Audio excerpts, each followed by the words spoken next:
Halo GP-GPIB, kembali lagi di Sabda Bina Pemuda on the Weekend, Sabtu 4 Mei 2024 bersama saya Claudia Alon dari Dewan Gerakan Pemuda GPIB.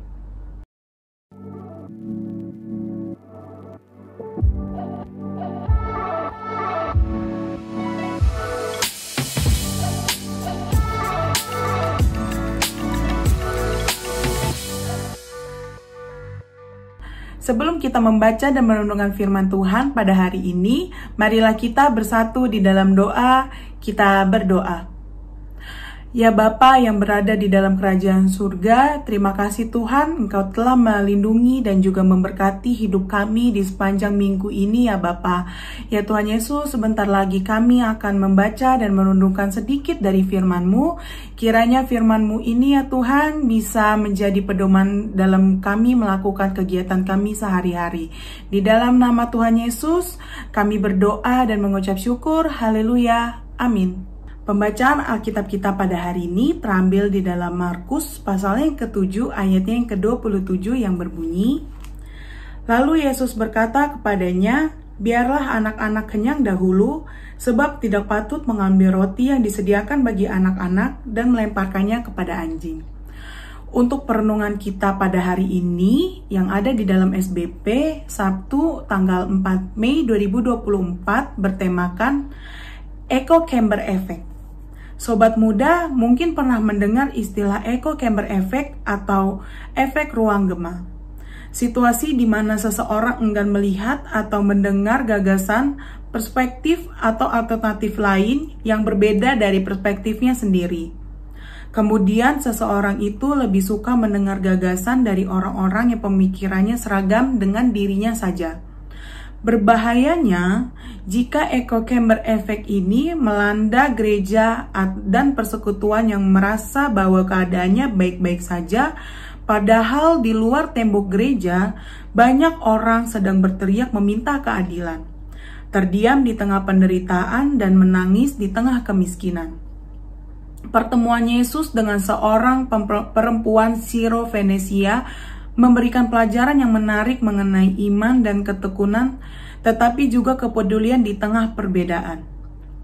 Kabar kedatangan Yesus ke wilayah Tirus menyebar luas dengan cepat, sehingga perempuan Yunani Siro-Venesia yang memiliki seorang anak perempuan yang kerasukan setan berniat memohon bantuan Yesus. Namun latar belakangnya dan situasi membuatnya terlihat seperti kandidat yang tidak memungkinkan untuk mendapatkan bantuan. Dalam hal ini, ia adalah seorang non-Yahudi, seorang perempuan dan anaknya yang dalam keadaan najis dan yang kemudian digambarkan sebagai kerasukan setan. Walaupun seakan-akan Yesus menghina dan mengabaikan perempuan itu, sejatinya Yesus ingin mengerti lebih dalam tentang iman dan ketekunan perempuan ini.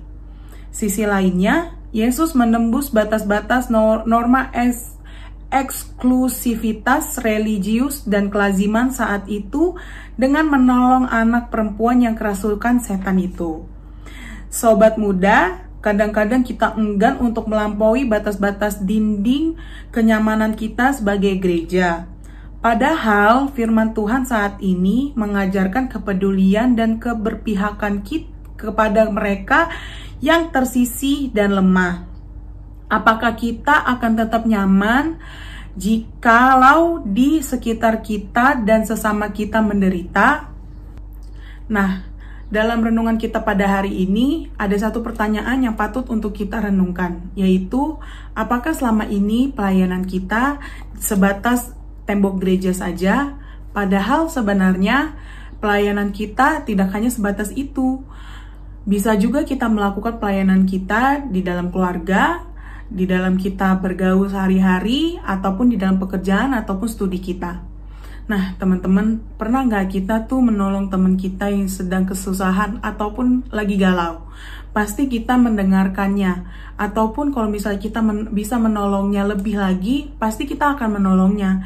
Karena dari kecil kita sudah diajarkan oleh keluarga, gereja, dan juga firman Tuhan bahwa kita harus selalu menolong sesama kita dan juga mengasihi sesama kita seperti kita mengasihi diri kita sendiri. Teman-teman tidak boleh egois ataupun sombong di dalam pencapaian yang sudah terjadi di dalam kehidupan teman-teman dan melupakan sesama kita. Nah, teman-teman, bentuk pelayanan di tembok gereja itu bisa kita cerminkan di dalam kita untuk menolong sesama di sekitar kita. Tidak terbatas siapa orangnya, apa latar belakangnya, apa statusnya, atau bahkan apa agamanya, apa sukunya. Tidak sebatas dengan itu saja. Apapun, siapapun pun kita harus membantunya. Nah, akan ada kebahagiaan sedikit di dalam hati kita saat kita menolong rekan-rekan kita atau teman-teman kita yang sedang dalam kesusahan. Itu adalah sukacita kita saat kita melakukan pelayanan kita, bukan hanya sebatas kita menjadi pengurus, terus sudah gitu aja pelayanan kita, tetapi kita menolong rekan-rekan kita yang lain. Itu pun adalah pelayanan kita yang sejati, teman-teman. Sampai kita mati pun, sampai kita tua pun, itu akan kita selalu jalankan. Karena kalau pelayanan di dalam pengurus itu ada masa baktinya. Tapi kalau kita menolong teman-teman kita, pelayanan kita di dalam kehidupan sehari-hari, itu tidak ada batasnya. Sampai kita mati pun, kita pun bisa melakukan pelayanan tersebut.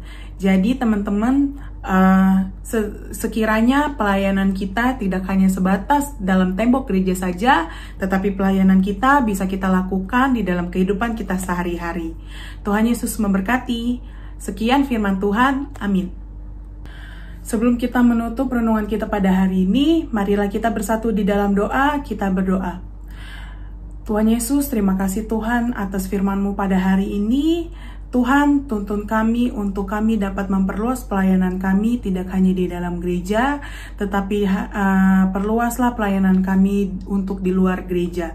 Di tengah perbedaan yang ada di sekitar kami ya Bapa. Tuhan Yesus, kiranya pelayanan kami ini seturut dengan kehendak-Mu dan juga berkenan di hadapan-Mu saja. Tuhan, kami juga berdoa untuk kami meminta tuntunan-Mu dalam kegiatan kami di hari ini maupun hari-hari berikutnya. Tuhan Yesus, kiranya Engkau selalu memberkati apa yang sudah kami rencanakan dan kami usahakan.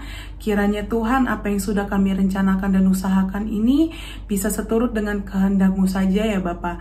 Berkati kami dalam kesehatan, berkati kami dan juga berikan kami selalu kesehatan dalam kami melakukan kegiatan kami ya Bapa.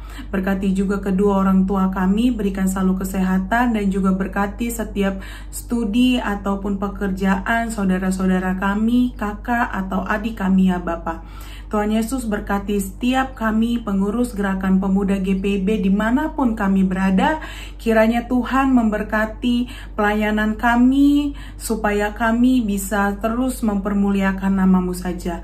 Tuhan Yesus, kami yang berdosa ini, kami serahkan semua dosa-dosa kami dalam tangan pengasihan-Mu saja. Di dalam nama Tuhan Yesus kami berdoa dan mengucap syukur. Haleluya. Amin. Teman-teman, sampai bertemu di SBP on the weekend minggu depan. Tuhan Yesus memberkati. Salam Biru Ben Hur. Halo Gapers, kalian tahu nggak kalau Sabda Bina Pemuda Digital bisa dengan mudah didapatkan dengan mendownload Google Books di Google Play untuk pengguna Android. Dan untuk kalian yang menggunakan iOS, bisa membuka Google Play di browser untuk membeli serta mendownload Google Books di App Store. Gampang banget kan caranya? Cus, langsung aja di-download ya!